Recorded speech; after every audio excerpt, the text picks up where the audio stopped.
जयो कुंज बिहारी जय गोपीजना वल्लभा जयो गिरिवरधारी जयो गिरिवरधारी जय यशोधनन्दना जयो व्रजजानरञ्जना यमुनतिरावनाचारी जय कुञ्ज बिहारी जय यमुनतिरावनाचारी जय कुञ्ज बिहारी जय राधा माधव जय कुंज बिहारी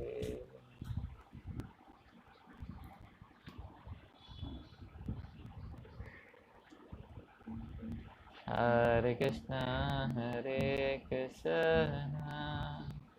कृष्ण कृष्ण हरे हरे हरे राम राम राम हरे हरे ओम अज्ञानतिमिरन्दस्य ज्ञानाञ्जनशलाकया चक्षुरुन्मिलितं येन तस्मै श्रीगुरवे नमः श्रीचैतन्यमनोभीष्टं स्थापितं येन भूतले स्वयं रूपकदा मह्यं ददाति स्वपदान्तिकं वन्देऽहं श्रीगुरु श्रीयुतापदकमलं श्रीगुरु वैष्णवांश्च श्रीरूपं सागरजातं सहगना रघुनाथामृतं तं सजीवं साद्वैतं सावधूतं परिजनासहितं कृष्णचैतन्यदेवं श्रीराधा कृष्णपादा सहगना ललिता श्रीविशाखान्वितांश्च नमः ॐ विष्णुपादाय कृष्णपृष्ठाय भूतले श्रीमते भक्तिवेदान्त स्वामिनिति नामिने नमस्ते सरस्वते देवे गौरवाणी प्रचारिणे निरविशेषशून्यवादी पाश्चात्यदेशतारिणे नमो महावदन्याय कृष्णप्रेमप्रदायते कृष्णाय कृष्णचैतन्य नामिने गौरत्विषे नमः हे कृष्णा करुणा सिन्धु दीनबन्धो जगत्पते गोपेश गोपिका कान्त राधा कान्त नमोस्तुते तप्तकाञ्चन गौराङ्गी राधे वृन्दावनेश्वरी वृषभानुसुते देवी प्रणमामि हरिप्रिये नीलाचलनिवासाय नित्याय परमात्मने बलभद्रसुभद्राभ्यां जगन्नाथाय ते नमः वाञ्छाकल्पतरुभ्यश्च कृपासिन्धुभ्येव च पतितानां पावनेभ्यो वैष्णवेभ्यो नमो नमः जय श्रीकृष्ण चैतन्य प्रभु नित्यानन्द श्री अद्वैत गदाधर शिवासादि गौरभक्तवृन्द हरे कृष्णा कृष्ण कृष्ण हरे हरे हरे राम राम राम हरे हरे मुखं करोति वाचालं पङ्गुं लङ्घयते गिरिं यत्कृपातमहं वन्दे श्रीगुरुदीनतारिणम्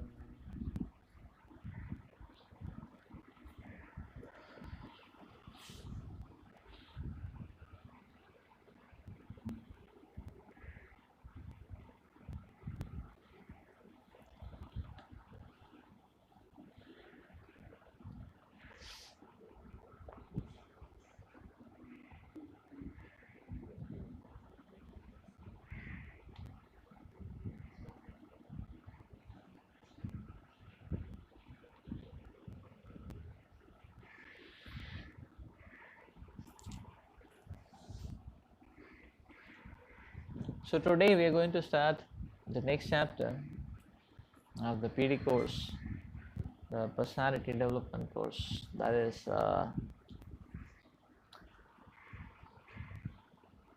essence of Bhagwat Gita.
So in general,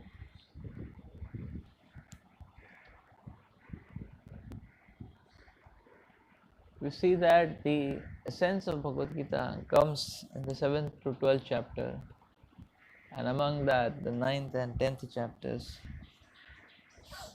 So we are going to see many concepts from the 7th and the 9th chapter particularly in this uh,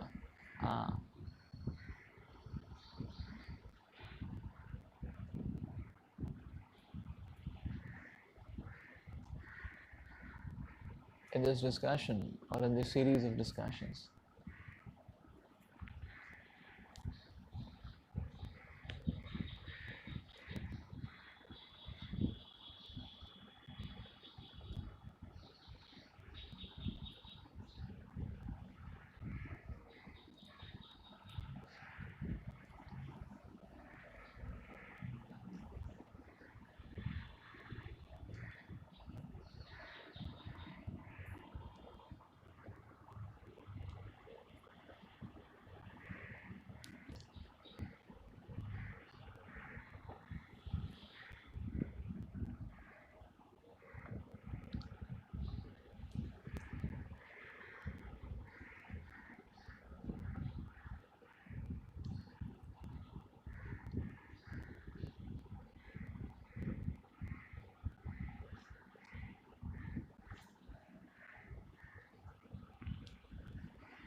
The very nature of this world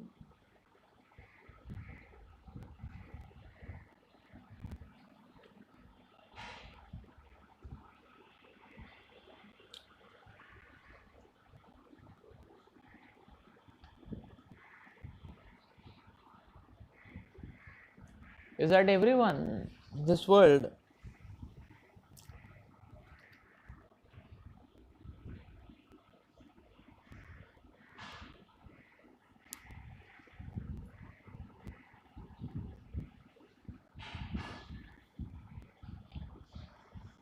is in a bewildered state, is in a perplexed state. Because the material world is a layered concept.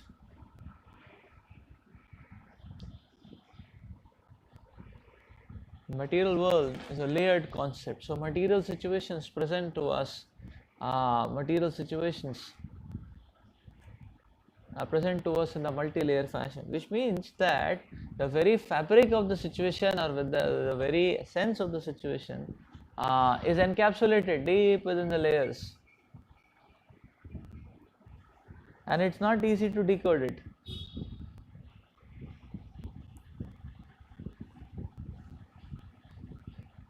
So to see the bare reality of this world or to see the factual reality of this world is not at all easy, because the world affairs is a layered concept.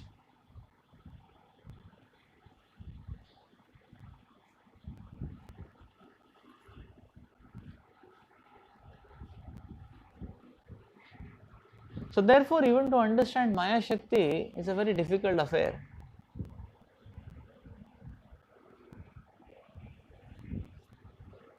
It's a very difficult affair. The modern day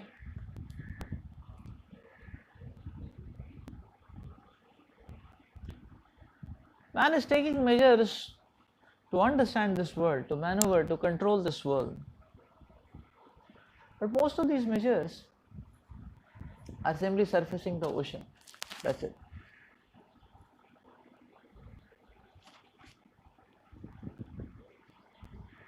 The Shastras explain that the Supreme Lord reserves the right of not being exposed to those who are atheists, to those who are demoniac.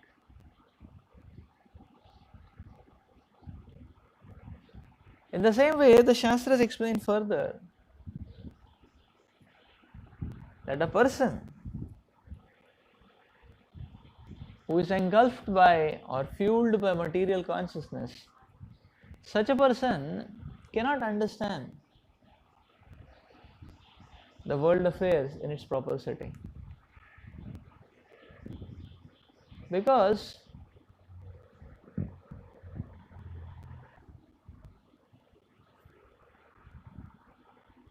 So, what is material, what is spiritual is relative to our consciousness.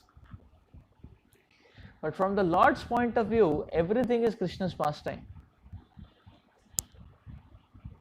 And because everything is Krishna's pastime, therefore the point to note is that whether it is affairs of the spiritual world or material world, everything is Krishna's pastime. And because it is Krishna's pastime,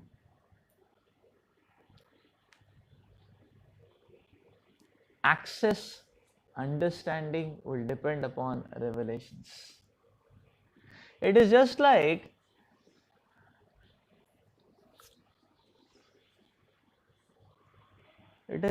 suppose a stranger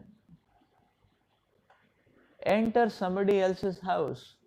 A stranger has come to a house. Now if a stranger comes to the house, how much entrance a stranger will be given? Not much.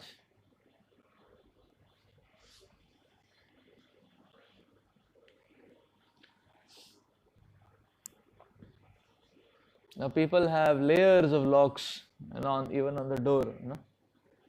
There is a latch, there is a then there is a side lock, there is a down interlock. There are layers of locks actually, and generally even the door may not open because people may peep out of a small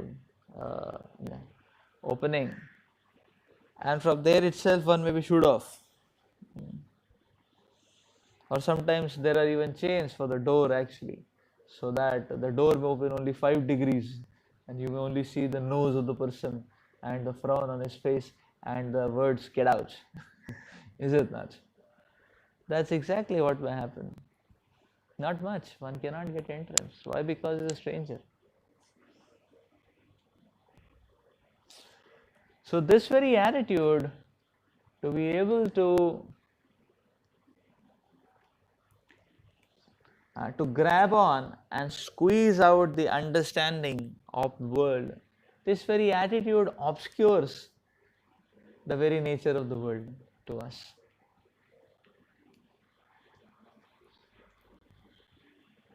This very attitude is going to obscure the very nature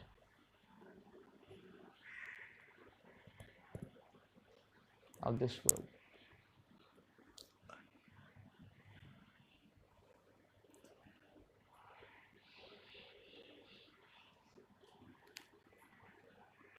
So our mind is nothing but a small test tube. That's exactly what our mind is. And to understand that everything in this world and the universe and everything about the Lord and everything about the spiritual worlds, I can bring it and stuff it inside the test tube and then test it out about its composition and analysis. That approach itself is the biggest problem for the living entity.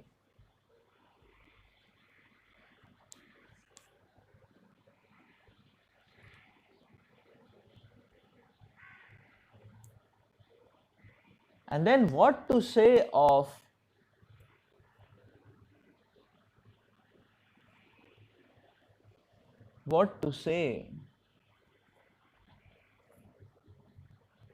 the spiritual world, the pastimes of the Lord. So first of all, material conditioning, the conditioned soul is already bewildered, and from his bewildered position he is trying to understand the nature of the Lord in ways which are themselves bewildering for everyone. In ways which are themselves bewildering for everyone. In that, he is trying to understand the activities of the Supreme Lord. And therefore, all what one will get is enhancement of bewilderment, nothing else.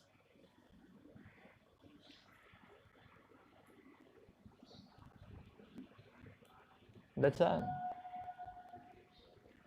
Kunti Devi explains in her prayers that everything about the Supreme Lord is so bewildering.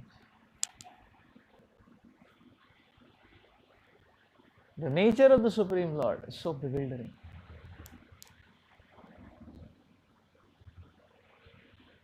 The Lord's pastimes, His moves are so bewildering. So Kunti Devi is explaining whether Krishna is partial or is impartial. It is very bewildering to understand.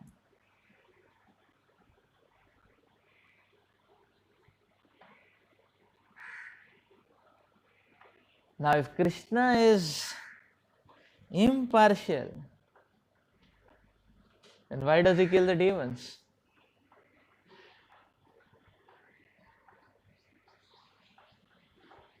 And why is he favoring his devotees?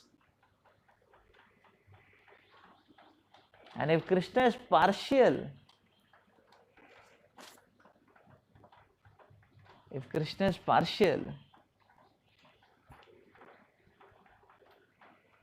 then what kind of God is he? Then how can he be the resting, the foundation, the resting platform, the foundation? How can he be eternal shelter if he is not impartial? So what is Krishna, partial or impartial? And Kunti Devi explains, this is very bewildering.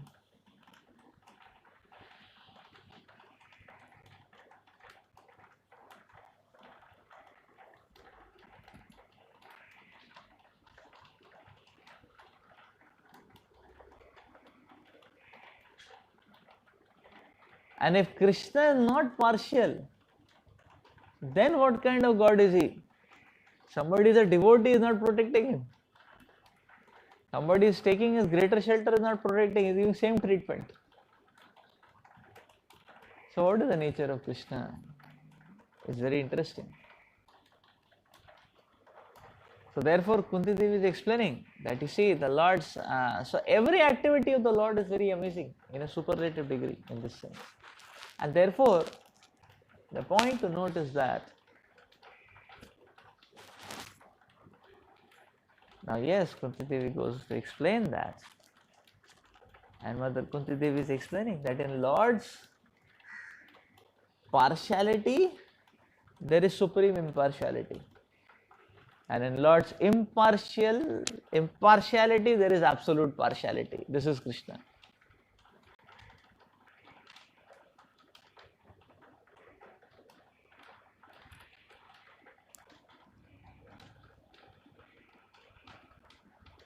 And who can understand this?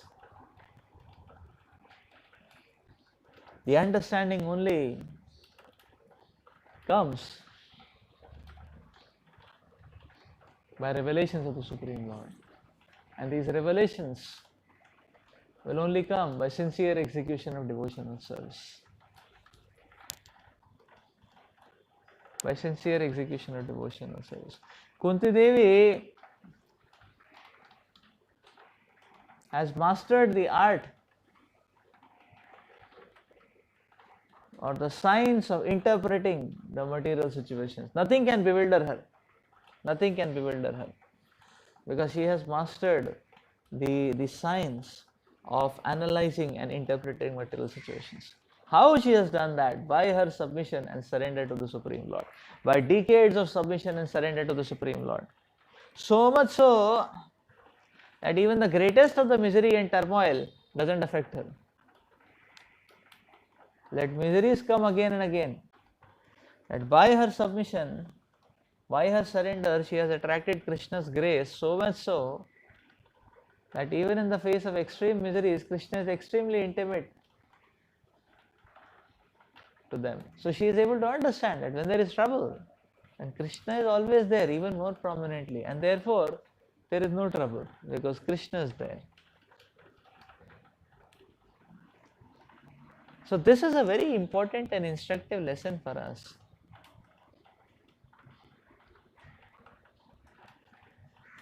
And in her prayers, Kunti Devi highlights her resume as well. When she is listing down what all atrocities she had undergone through in her life, struggles and material situations. Kunti Devi has mastered the art of interpretation of the material situations. No material situation can bewilder her now.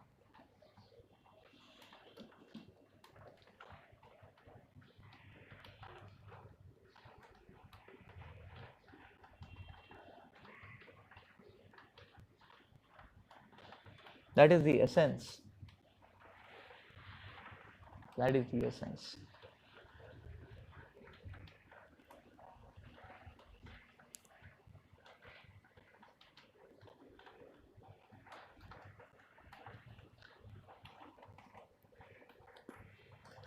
So therefore, one who can see Krishna's hand and Krishna in every situation, such a person is not bewildered. But this understanding and vision by superficial ways and methodologies, it is not going to be installed. This understanding and vision only comes by sincere, intense, genuine devotional service.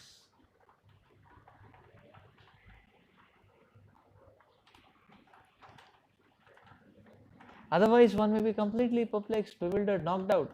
Knocked out.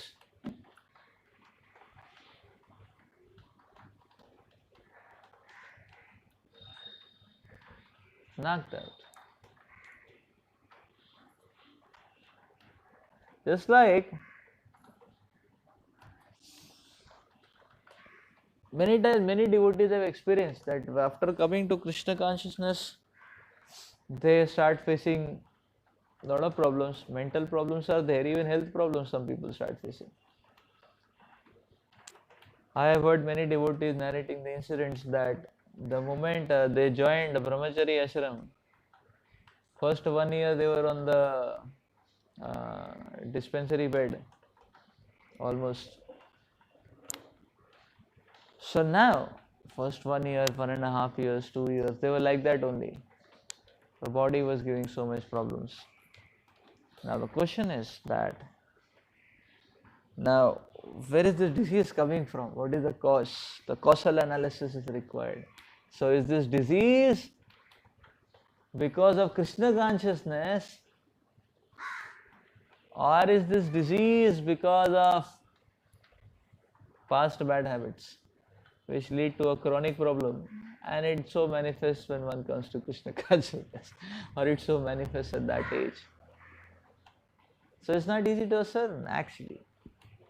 That is where lies the substantial understanding of Krishna consciousness.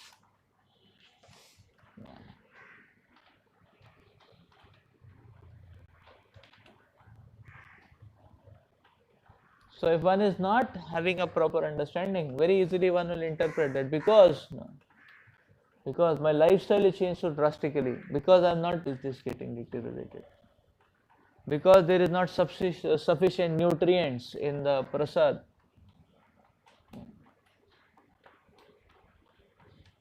By the way, Krishna never dictates the menu.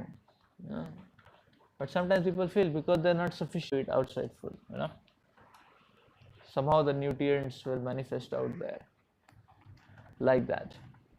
So many times one may be jumbled up and try and come up to these conclusions. Like say for example, I had got this severe problem of multiple spondylosis, very severe, and because of that the back will pain, and because of that many times the body will pain, because generally what happens is that in the spine the nerves are flowing, all the nerves and all, and if because of and basically the spondylosis is a positioning error between the bones, and because of that some nerves may get pressed here and there, and because of that one may experience pain in the entire body sort of. This is a very layman jumbled up description of what is called as spondylosis, multiple spondylosis, but this is in effect what it is. So now the point is that so the experience of that is quite intense, and there is no sure or definite treatment for it available, because it is a mechanical positioning error. So generally mechanical, in machineries, when there are mechanical errors, you strike a hammer, denting, menting, set it right. But with the body, how to do that? So, so that's what it is.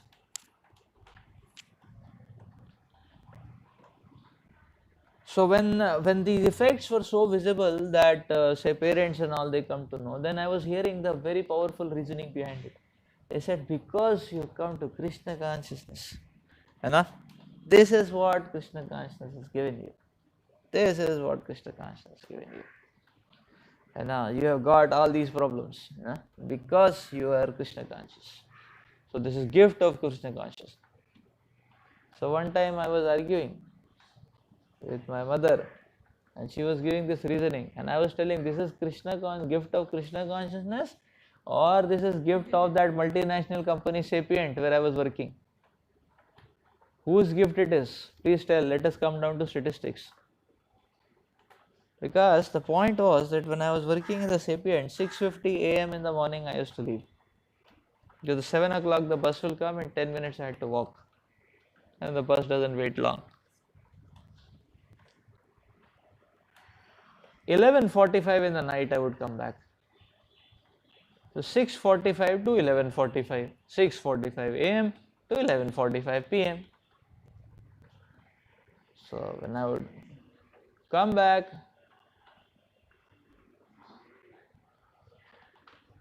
when I would come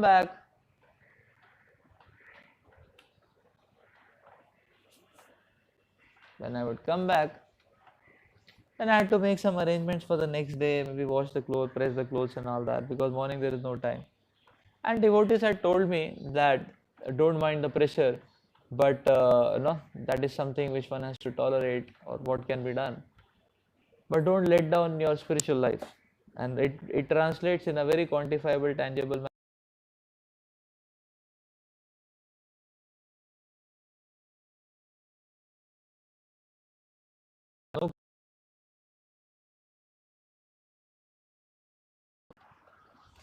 And I would attend full morning program till Narsimharti. And Narsimharti time, basically I would be packing the tiffin and then I had to move. So now because of that, life was regulated in the sense that I used to get 6 hours sleep, because 2.5 hours or so, quarter to, 5.5 to 6 hours sleep, because 2.5 hours in the night, 1 hour 20 or 30 minutes going, the journey going, and 1 hour 30 minutes the journey coming. It was 6 hours sleep. And because of sleeping in the bus, so the footprint of that is cervical and lumbar spondylosis, L4, S5, S5, C5, I think, C4, L2, L3, C4, C5, L2, L3, C4, C5, cervical. So it is a gift of Sapient. I won't forget throughout life that way. So this is the point actually. I remember when I was when I was a student, then many of our fellow students came up with this theory that actually we should not dance enthusiastically in Mangalarti. And their reasoning was, now this was a very prevalent theory, which came up in KGP. KGP, many theories keep coming up. Those people have a lot of big head and they need something to crunch. So they said, no, because what is happening is that actually dancing or something has to be on a mud floor. But you see, our temple hall floor is granite, marble, like that. So because it doesn't reverberate, so then what happens is that it is not at all good for health, and it will lead to a lot of pain in the legs, and it will lead to a lot of problem in the bones. Therefore, and you see, the point is that once that unless one is executing, unless one has the heart to execute sincere devotional service,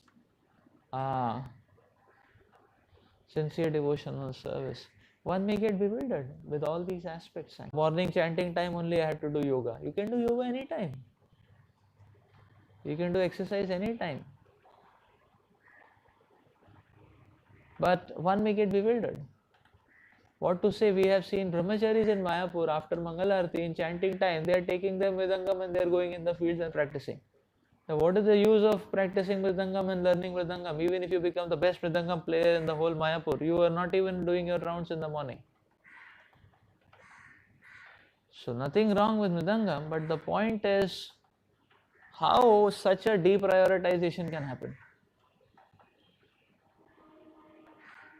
And the person is a brahmachari. Now you can take out time anytime. Why only morning program time? Why only the lecture time? Why only the the Guru Puja time?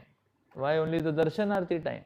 There only 5 minutes counts. But when the morning program ends, then even 3 hours will not count much. One may just coast along. Sometimes we have seen devotees coasting along. They are there in the Prasadam hall at breakfast and lunch has also come. Same plate. What an optimized algorithm.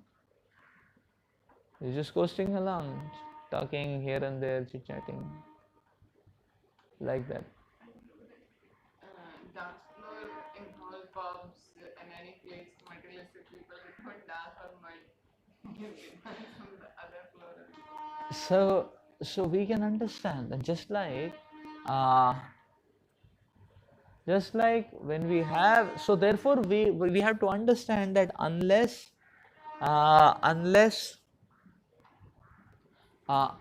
there is this determined effort of submission towards the Supreme Lord, unless there is this determined effort, one will never be able to see things in a proper setting. Just like a camera, and a camera can give a complete clear picture provided that the focus is set and tuned properly. The focus is set and tuned properly. So now in activities, in daily activities, what is the setting of the focus? The setting of the focus means to be able to see Krishna in every situation. How in this situation I can understand what is Krishna consciousness. And on ourselves we may not be able to do it. So one has to search, then one has to offer prayers to Krishna, then one has to associate with devotees, one has to offer service so that by blessings of Vaishnavas, some consciousness may dawn. Our anarthas, there may be, the clouds may get withered off a bit and we can get some sunlight. And one has to perform active devotional service to be able to please Krishna so that by Krishna's mercy one can get vision.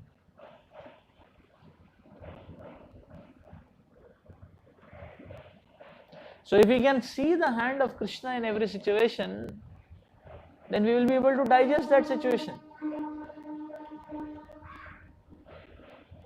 If we are able to see that how in this situation I can offer service, how this situation I can take it forward in a Krishna conscious way, I can understand it. How I can contribute active devotional service, how I can please Krishna in this particular situation.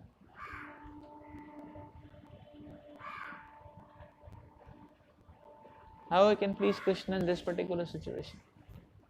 So that answer needs to be dug out by our dedication and determination. So obviously our dedication and determination attracts the mercy of the Lord, and by that things work out. So then only we will be able to digest the material situations. And we are seeing that. We are seeing examples of acharyas who are completely beyond all material situations actually. So that is why one needs to understand Krishna is the root of every situation. Good, bad, everything is aspect of Krishna. It is explained what is good is the front of Krishna, what is bad is the backside of Krishna. So front or back, the Supreme Lord is the same, is it not? That is the point. And we can serve the Lord anyways, front, back. So therefore, the sadhaka's exercise, the process of yoga, is to understand Krishna is the cause of all causes, to understand the hand of Krishna behind every situation, to understand how to clutch, how to clasp onto the threads of Krishna consciousness in any particular situation. So that involves dedication and determination. That's why Krishna consciousness requires depth.